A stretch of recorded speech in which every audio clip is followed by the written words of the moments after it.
Round 10 of the URC saw so many teams on the up and so many teams on the down. It's so close in the league, it's crazy. My name's Mark, let's talk rugby.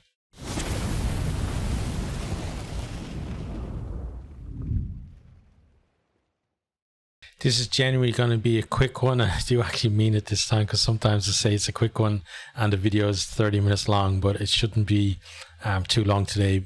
One of the main reasons is because 8 games this weekend. I've done videos on 6 of them, including the match between Ospreys and Ulster, which I just finished the video for, and it's actually rendering as I'm recording this one, so it's going to be up before this one is out. But we're going to run down through the results, talk a tiny bit about what happened in the games, not too much, because if you want more details on those, 6 times out of 8, as it were, I've got a full video on them that's somewhere between 12 and 20 minutes long, or wherever my videos were for this weekend. So there's plenty of stuff on there for you to see. So we're going to go down through the results, starting with the Friday games. So first up was Scarlet 7, Munster 42. So Munster, a couple of tries from Coombs. Scarlet's kind of hanging in a little bit there, but then Munster just run riot in the last 20 minutes and end up with 6 tries. And, a decent win for them on the road, especially, trying to push their way back up into the top 8. And they really needed this win, and they produced when they needed it. Next, then the other Friday game was Zebre 19, Edinburgh 24. So Zebre actually up early on, scored after a couple of minutes. Edinburgh then come back over the top of them, but Zebre with a last minute penalty from, who was it? Prisciantelli, I think the guy's name is, lands a last minute penalty to get them a losing bonus point. And you can see Zebre so much more competitive this season.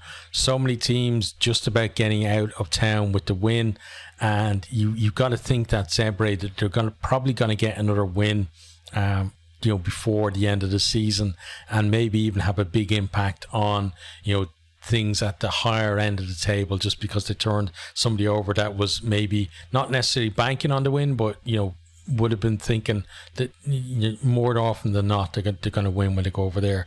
But a decent performance from them, but a good win for Edinburgh as well, because they fell off at this kind of stage of last season, and now if they can get a few more wins and just kind of cling in there in the top 8, that's going to be brilliant for them. I think onto the Saturday games then. The early game was the Lions versus the Bulls. So the Bulls kind of producing the quality in this game. It was a bit of kind of an arm wrestle between the two, but that the opening try from the Bulls, Kane and Moody's try, really was just a touch of class, and that's what the Bulls kind of brought out of this. Ended up with 4 tries, with Creel going over with less than 10 minutes to go at least, to seal the bonus point win for them as well. So a really good win for the Bulls there. Lions, I would have expected better performance from them, especially at home, but it wasn't to be. But still a good win for the Bulls, and still the best, I think, of the South African side so far this season. Then after that, we had the top of the table clash, first versus second at the start of the day. Leinster versus Benetton. Benetton actually start really well. They get a double from Mendy. First minute try from Mendy, and then just before halftime he goes over as well. But in between that, Leinster bagged 3 tries as well, and then in the second half, then Leinster add 4 more. So Leinster with 7 tries, and just that quality coming through. Despite Ross Byrne not having the best of games either, I felt like he was trying to impress the Ireland selectors, and it really didn't come off for me. He pushed a little bit too much. Thought Prendergast, when he come on, actually added a lot from the bench for them, and then Osborne was exceptional too in the centres. On to the game that kicked off, I think 5 minutes after this one, which was the Sharks versus Stormers. So Sharks 21, Stormers 25. The Stormers come out with the win there, and the the Sharks kind of fell behind early on, then start to mount a bit of a comeback. And 5 minutes ago, I think it was Mbanambi gets over for a try that gets them a losing bonus point. And looking at like a lot of Sharks performances, you know, they're pushing the top teams in the league, but they're just not able to kind of produce the wins that they need to start climbing the table. And it looks like at this stage, it's getting close to the cutoff point where it's just going to be too late for any kind of miracle, marched into the playoff places for them. Then onto the later games. So after that, we had Cardiff 12, Connacht 16. So, you know, Cardiff were actually decent in this game. I thought, like, you know, that they actually did fairly well, you know, especially since Lilo was sent off after like 15 minutes or something. And it felt like, you know, from a Connacht point of view, that Connacht's performance, and actually I said it on Twitter or X now, but that was this Connacht performance the worst performance by a winning team, because they were absolutely dire and they somehow come out with a win. And I think Cardiff can take a lot more credit from their performance. And again, it's a young Cardiff team, and I think those guys, they're going to take a lot out of that, and I think be a better team because of it as well. Connacht come out with the points, but I think Cardiff maybe in the long term with the better benefit out of that game. Then the late kickoff, the evening kickoff, was Glasgow 40, Dragons 7. So Glasgow just, you know, starting blitzing. Then I think it was Mackay and McDowell, right? 2 tries in the first 3 minutes. Then we had a bit of a break. Mackay gets over again just before half time. Then they had 3 more in the second half. 1 lone response from the Dragons from Reid. And, you know, Glasgow just turning on the style there, really.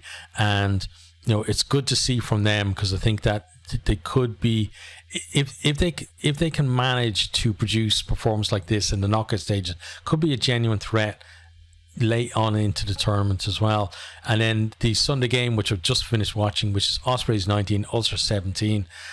Ulster were plenty of chances to kind of, you know, when they were ahead, to stretch away from Ospreys. They couldn't do it. Ospreys hung on in there, and then young Dan Edwards lands a drop goal to win the game, and it's a deserved win for Ospreys. Ulster, you know, I still feel that they, you know, even though they're kind of clinging on in there in the playoff places, that they're the target for everyone, and they're the team that you could see maybe missing out unless something changes there, because it feels like, you know, they're a team that's low on confidence and find it very hard to close out games like this at the moment. And, you know, whatever about their win against Leinster in the last round of the competition, I think I'm talking about like their overall performance for the season, you know, not just a one-off decent performance, because any team can produce a one-off performance. They're not up to the level that we've seen Ulster in recent years, and, you know, they feel like a team that's kind of on their way down, and something needs to happen to change that for them. But that is the that is the results. We're going to have a look at the table now. So let me just refresh it so that it has all of the results on there as well, so that everyone has played their 10 games. But if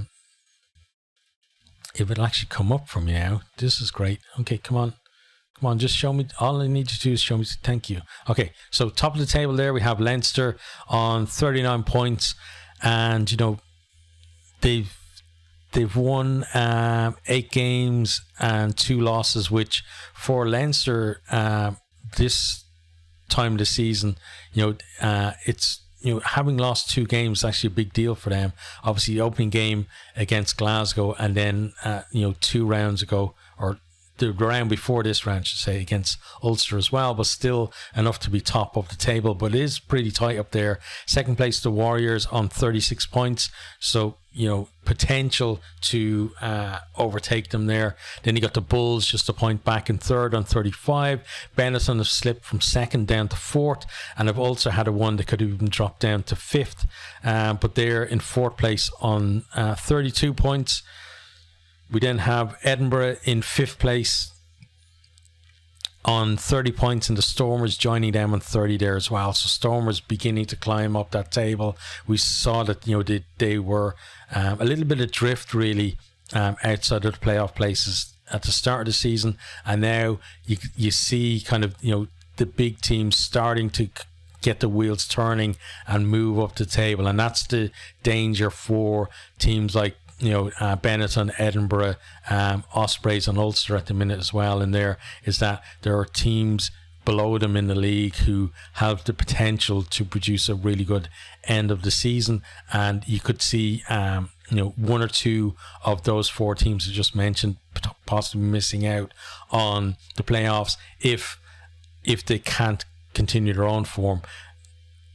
Below the Stormers then, just 1 point back, Ospreys, who beat Ulster and actually leapfrog Ulster, who are on the same amount of points, but just with a worse points difference. So Ulster then in 8th place on 29. Also on 29 are Munster, you know, defending champions. I think they started the weekend in 11th, so that win at least is starting to climb up. And again, you know, a little bit of form for them. If they can add another win to that, you would expect them to get into that top 8, and then a win, you know, if a couple of wins in a row from here, and you're starting to kind of establish yourself in that top 8.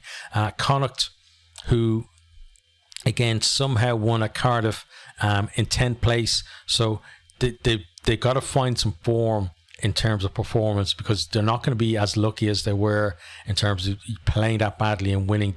I don't think they'll ever again play as badly as that and win a game, and a lot of the time, like, you know, they play much better than that and actually lose the game. So they've got to find some form and be able to back up that lucky win. Lions then on 24, we're starting to see a little bit of separations there now. If they lose their next game and Connacht and Munster win theirs, it's looking like a hard task for them to mount a challenge for that top 8. But at the moment, they're just about hanging on in there. Cardiff kind of was as well on 22 points, down in 12th, and that's, I'd say, even at this point of the season, we've just passed the halfway point, but it's hard to see anyone below Cardiff really putting on a run to the knockout stages, because there's such a big gap. We dropped down to 13th to Zebre, 9 points adrift of Cardiff on 13 points, and you might think, oh well, it's only a couple of wins, but it's a couple of wins with all of those teams you know, above them having to drop points as well, because you know, it's so tight in there. Any of those teams losing, teams around them are winning, and then, you know, there's still the gap that Zebre and those below them have to close is going to be very, very difficult for them, I think. Next time you have, but in fairness to Zebre, if they finish 13th in the league, that will be massive improvement for them. I think that's what it is for them now, is trying to win that little mini league of the bottom 4. That should be their goal for the rest of the season. Scarlets then in 14th place on 12 points, and, you know, they've only won twice this season, and, you know, you think, looking at for the rest of the season, that they might pick up another couple of wins, but I don't think, again, they're going to pick up enough wins to actually get up there and threaten anyone that's anywhere near the top 8. Then Dragons, you know, they had an okay period there with a couple of wins themselves, but, you know, that performance against Glasgow I don't think was good enough. And that's what you want, you know, you need from them now. We're looking at the point now where it's almost inevitable that the Sharks are going to leapfrog them, because the Sharks are even though they're not winning themselves, they're picking up losing bonus points and stuff like that. And Dragons aren't picking up any points at all. So, you know, Dragons on 10 points in 15th, and then Sharks on 10 points at the bottom of the league. But again, I think we're going to see maybe the Sharks overtake the Dragons in the next couple of rounds. And then, you know, looking at in terms of the quality of the teams down there, the Sharks would be the one team that you could see maybe closing the gap on kind of the tail end of that group, like from 12th up, but probably not making the playoffs still. You know, if they put in a charge, they could finish somewhere in the top 12 possibly, but they'd have to, you know, the results certainly would have to improve for them. But that's our table, and you know, from now we're going to switch back to Six Nations focus. We're going to have stats, which I'm going to be doing tomorrow. I'm going to be putting our video together tomorrow, Monday that is, and we're going to hopefully have that up on Monday for you, and then go on then to what now is being hashtagged as Ireland Week in the build up to Ireland Wales.